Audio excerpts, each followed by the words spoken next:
Hey everybody, good Friday morning, top of the morning tea. Sitting outside this morning. Probably hear the lawnmower start up in a minute. Juan, my lawn guy's out here cutting grass this morning, weed eating and doing all that. Uh, it feels good this morning. It's balmy, it's overcast. It's 8:12 right now as I'm about to read this little morning post. Having my coffee, getting my morning started. My eyes are healing. And I've got a little bruising still left, but it's going away. I was telling Ava, I hope all that's gone. We're flying up to New York in a week or two to do some filming for something, and I hope I'm pretty by then. but but anyhow, the morning post this morning is Ava and I make our way down to the great emerald city of Macon, Georgia, sometime today. The arduous drive down to the middle of the state of Georgia requires sitting and standing still traffic as we pass through the poppy fields of Henry County. Sleep beckons.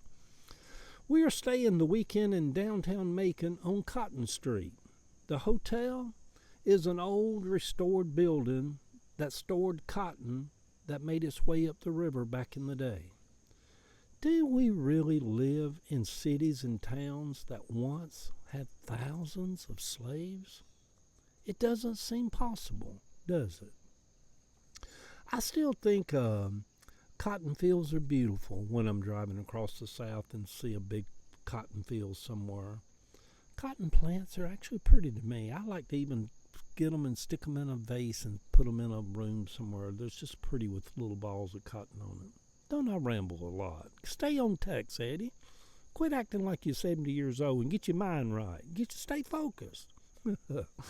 um, at my mom's funeral, her brother Bud got up and spoke over, and he said that when she was 7 or 8, he talked about seeing her come in from the hot cotton fields of Georgia with the tips of her fingers bloodied from picking cotton all day. Mama talked about, as a child, picking cotton. It makes no sense to me that Trump and a lot of other white people would like to whitewash that part of our history. Why? History should be history, all of it. Sure, we should be ashamed of some of our past. History should remind us of who we were, what we did, and how dark humans can actually be. Ripping babies from mothers' arms to sell to the highest bidder. That's a part of American history, Southern history. I was talking to a black man in the shop not long ago, and his last name was Sellers. I seen on his little credit card. Also spelled with an ERS and not an ARS. I had never met a black person with the same last name as myself, spelt with the ERS. He was down to earth and just a friendly guy, and we were standing there chatting, and I told him, I said, you know what this means, don't you? I said that at some point, some of my people owned some of your people. We both knew that. At some point, our two families had a history together, and not a good history. Had to look down and make sure I had my microphone turned on. When you get older, you have to just, well, yeah, I turned it on. You caught me, didn't you? Was I a slave in the 1800s? And is that why it bothers me? Or am I just an average, decent person that should be bothered by the Southern white man's history? In Savannah, there is an open little building sitting down there on River Street by the river, and it is a building where slaves coming off the ships were packed in there like sardines and held there. That was their welcome to America. I, for one, think there are not nearly enough books and stories and tales and movies and programs about slaves in our country. There are thousands of untold stories that are still to be told. Not too many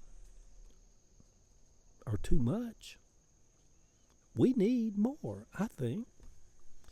Can you believe that DeSantis ordered that the gay crosswalk in remembrance of the Orlando killings of those gay people be painted over in the middle of the night? This is America now that we live in. What will he want next? To bring back slavery? Do you really think that Trump and other rich, white, billionaires would be against slavery today? Please. Yes, we made progress, but there are those today and always who would like to take a big step backwards. Take America back is actually their slogan. Go figure. A weekend of staying in an old building that used to store cotton with slave labor. Good Friday morning, everybody. Top of the day to y'all. It is the weekend. Overcast and cloudy out here this morning. It will be the first and probably the last time I will spend a weekend in a hotel in Macon, Georgia. Although I have spent many nights in Macon, my first boyfriend after my divorce from Kathy, he lived in Macon. So we spent a lot of time down there back then. Met some people. Ava's mom and dad live in Macon. but I go this weekend with a fresh mind. I think we're going to do lunch with them this weekend at some point. But I go this weekend with a fresh mind and a clean slate to see Macon through different eyes. This little thing I posted on my Facebook page when I was Googling when I woke up about Macon. As the 5th largest city in Georgia in 1860, Google says, Macon had a population of 5,337 whites, as well as 33 free and 2,664 enslaved African Americans. In Macon, as in many southern cities, slave labor could be found nearly everywhere there was a task to perform, as white urbanites modified slavery to suit their needs. The thing that caught my attention about that, there was 5,300 white people in Macon and 2,600 slaves.